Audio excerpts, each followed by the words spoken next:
Brain haemorrhage एक प्रकार का स्ट्रोक है।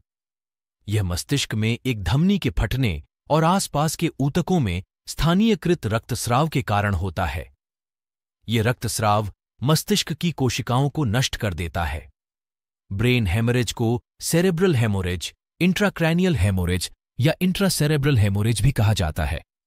वे लगभग 13% स्ट्रोक के लिए जिम्मेदार हैं। चूंकि कुछ मस्तिष्क रक्तस्राव अक्षम करने वाले या जीवन के लिए खतरा पैदा करने वाले हो सकते हैं, इसलिए यदि आपको लगता है कि किसी को यह रक्तस्राव हो रहा है तो शीघ्र चिकित्सा सहायता प्राप्त करना महत्वपूर्ण है। यहां आपको कारणों, लक्षणों, उपचारों और बहुत कुछ के बारे में जानने की आवश्यकता है। ब्रेन हेमरेज के दौरान क्या होता है, आइए इनको भी जानते हैं। जब आघात से रक्त मस्तिष्क के ऊतकों को परेशान करता है तो यह सूजन का कारण बनता है। इसे सेरेब्रल एडिमा के रूप में जाना जाता है। एकत्रित रक्त एक द्रव्यमान में एकत्रित हो जाता है जिसे हेमेटोमा कहा जाता है।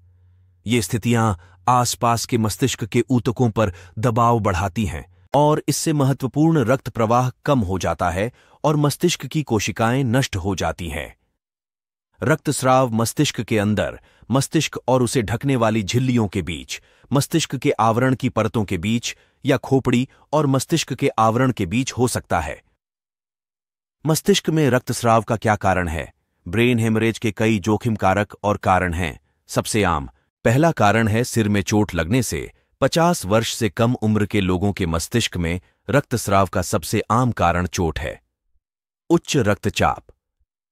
यह दीर्घकालिक स्थिति लंबे समय तक रक्तवाहिका की दीवारों को कमजोर कर सकती है। अनुपचारित उच्च रक्तचाप मस्तिष्क रक्तस्राव का एक प्रमुख रोकथाम योग्य कारण है। धमनी विस्फार। यह रक्तवाहिका की दीवार में कमजोरी है जो सूज जाती है। यह फट सकता है और मस्तिष्क में खून बह सकता है, जिससे स्ट्रोक हो सकता है। रक्तवाहिका असामान्यताएं यानी धमनी शिरा संबंधी विकृतियां। मस्तिष्क और उसके आसपास रक्तवाहिकाओं में कमजोरियां जन्म के समय मौजूद हो सकती है और लक्षण विकसित होने पर ही इसका निदान किया जाता है। Amyloid angiopathy. यह रक्तवाहिका की दीवारों की एक असामान्यता है जो कभी-कभी उम्र बढ़ने और उच्च रक्तचाप के साथ होती है। इससे बड़ा रक्तस्राव होने से पहले कई छोटे, बिना ध्यान दिए रक्तस्राव हो सकता है। रक्त या रक्तस्राव संबंधी विकार।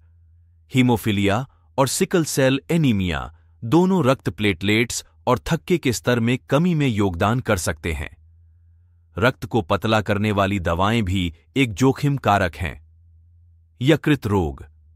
यह स्थिति सामान्य रूप से बढ़े हुए रक्तस्राव से जुड़ी होती है। मस्तिष्क ट्यूमर। मस्तिष्क रक्तस्राव के लक्षण क्या हैं?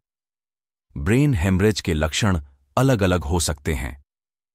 वे रक्तस्राव के स्थान, रक्तस्राव की गंभीरता